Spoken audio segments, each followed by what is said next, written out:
kwetu ni mchezo wa maana kweli kweli. Kwetu ni mchezo muhimu kweli kweli. Kwetu ni mchezo wenye thamani kubwa kweli kweli.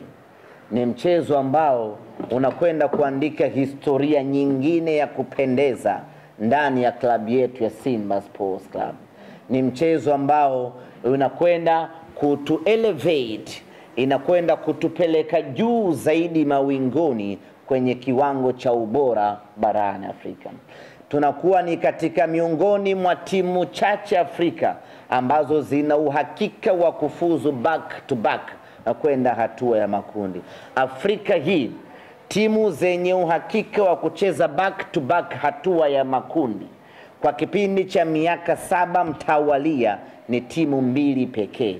Ni Al Ahly pamoja na Mamelodi Sundowns. Watatu wanaoongezeka hapo ni Simba Sports Club. Na sisi tumeingia kwenye huo mkumbo wa kuwa na uhakika wa kucheza hatua ya makundi kila mwaka. Sasa hii sio mechi ya kawaida, ni mechi ambayo inakwenda kutuongezea thamani kubwa kwenye klabu yetu. Na ndio maana mwana Simba hautakiwi kwa namna yeyote ile kubaki nyumbani siku hiyo. Na mwana Simba asitokee akaidharau hii mechi kwamba tumeshafuzu, tumeingia, tumeshinda goli 3, huyu Nsingizini hawezi kufanya chochote. Mwana Simba, ondoa hiyo mentality kichwani mwako na tutazame huu kama ni mchezo mpya. Tuangalie huu mchezo kama ni mchezo ambao hatujacheza mechi ya kwanza. 3-0 ya pale Eswatini tuifute kwenye vichwa vyetu, na badala yake mechi hii sisi kwetu tuhesabu ni 0-0. Twendeni tukatafute mabao mapya Benjamin Mkapa. Twendeni tukatafute ushindi mpya, tujihakikishie kufuzu kwa heshima kweli kweli.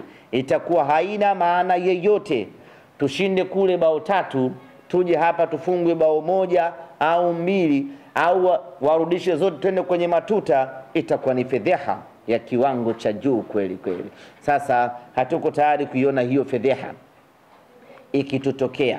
Kwa hii mechi sisi kwetu mpaka hivi sasa ni 0-0. Wao hawana goli na sisi hatuna goli. Twendeni tukatafute magoli tarehe 26.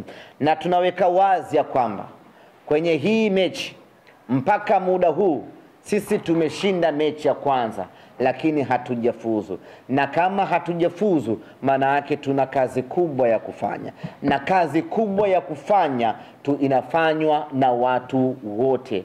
Mashabiki wa Simba mnatakiwa kuja kwa wingi uwanjani. Na mechi hii tunatakiwa kuijaza Benjamin Mkapa.